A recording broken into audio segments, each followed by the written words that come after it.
We like to visit the parallel sound studio universe with all these mixing boards and XLR patch cables going here and there, independent of the other parts of our head, which is the conscious part that has spent a long time sweating the books and trying to make sense of objects and ideas and meanings, trying to be a responsible citizen. Rhyme taught us to talk. Thanks.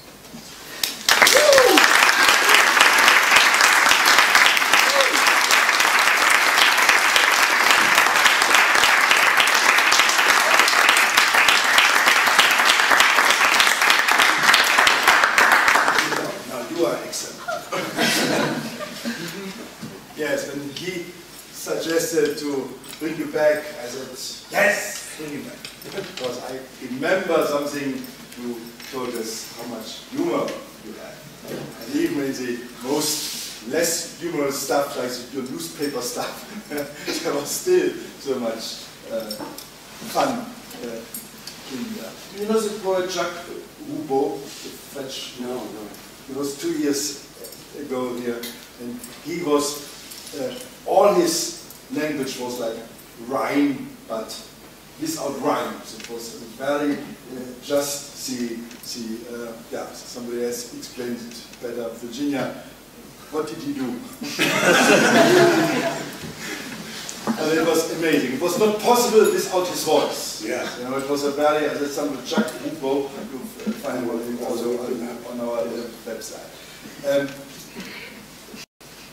What you say about poetry, Martin Heidegger, who plays a big role in our school, is unfortunately the guy we have to start thinking when we are thinking nowadays. We start where he ended.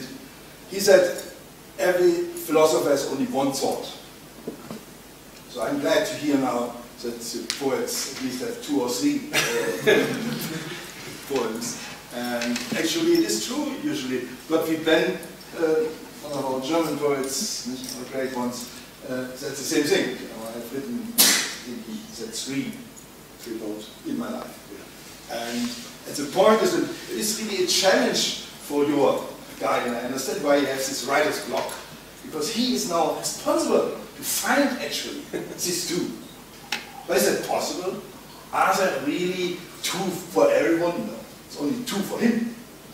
And if he does not trust himself, as he obviously does not, you know, that is, it becomes a kind of, what they call in English, catch-22 or whatever, you know, he does not get out of this. Okay, you might remember that the rule of the school is that I, as a director and founder of the program, have also to have some fun. So I comment after that, before we go to the questions. I will not take away your questions. I'm just thank you. So the point is, why do we need writers? And writers, as you have proven, every writer, good writer, considered a good writer, is very near to poetry in some ways. There is poetry in his writing, even if it's prose, even if there is this fight going on between prose and poetry. But they need each other, so to speak, to inspire each other. So why write? And I remember the first writer we had in the program, Marcel Bayer. You remember he read a piece about what the tongue does. But he did it in such detail, more detail than you did, you know, really? in some way. So that he made, as you did tonight, very clear, it is impossible to make a movie out of it. It's impossible to write, because that would be the most boring movie in the world whatsoever, you know, in there. And even then, it would, many layers would not be able in any way to be expressed. It would be a gun. And your stuff is you make a very boring thing very profound. It's the beginning of speech. You totally right. We are never really think about it. We're just using it in the way. But how do we get to this usage? We get it before language divides us. We get it as long as we are not in the world of the sounds. The meaning has really material power, and not the meaning executed from society or parents or anything like that. That's what I say, in our school, we are trying to go back to these years. We try to become babies again, and trying to destroy our so-called socialization. That is why we are advanced programs, most advanced programs. What I Kleist called it, the second innocence.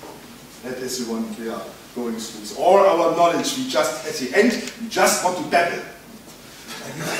Nothing else. And that you really gave us a very good reason when you showed us how funny and enjoyable it is. Thank you for such a great start of our program. So, now back to you guys. So then another thing, because I know your names, no? You cannot hide. And also we always encourage our faculty members to engage in the discussion, because usually it's like the professional courtesy of sharks. You know, the faculty members don't discuss with each other at normal places. You know? Only kind of say nice things about each other. But here, our professional courtesy is to go after if they want. But anyway, it allows me to introduce actually two faculty members. Barbara Hammer, please welcome her. She got a teddy. You know what a teddy is? The Berlin Film Festival gives the big prize for the feature film, and then the teddy for the experimental film. Yeah, she got a teddy, and the MoMA gave her a retrospective to show that the teddy is actually something really big and not small. And our other faculty members, Michael Enker, the guy without him, your dissertation is in trouble. So go to him, take his class. So, also, please, yes, Elizabeth. Yes, thank you. I have a question. You talked about, or the writer talked about, I know it's not autobiographical at all, talked about being, you know, you have to beat the door down, and so I expected that he was going to write his introduction by forcing it. But then where it was an accident again, sort of, you know, like he's in the creek bed sinking.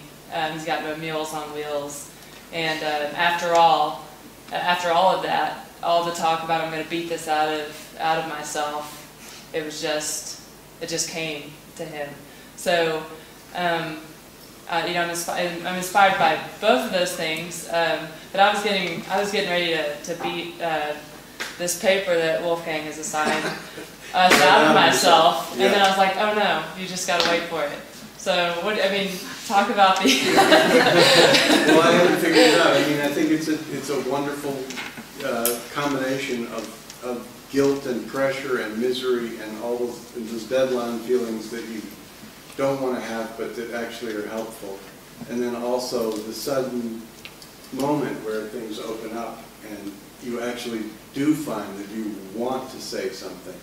And you need, in a sense, you need the deadlines and pressures and obligations, but that's not sufficient. You also need to at least wait 12 minutes before the thing kind of blossoms and you go at it, or maybe it's 2 hours, you know, depending on the caffeine level. I don't know. I haven't figured it out at all, but I think it's. I am desperate. I am very much focused on deadlines, and I need them. And when I don't have them, the books don't get done. I mean, I'm very grateful to every deadline. And if a magazine needs something for a certain issue, as opposed to just need something general, I'm so much happier because then I know I have to get it done by April 12th. And it's just something so exciting about having that deadline, and I miss it from school when, you know, if you didn't get it done by then, you could beg for an incomplete, but you weren't necessarily going to get it.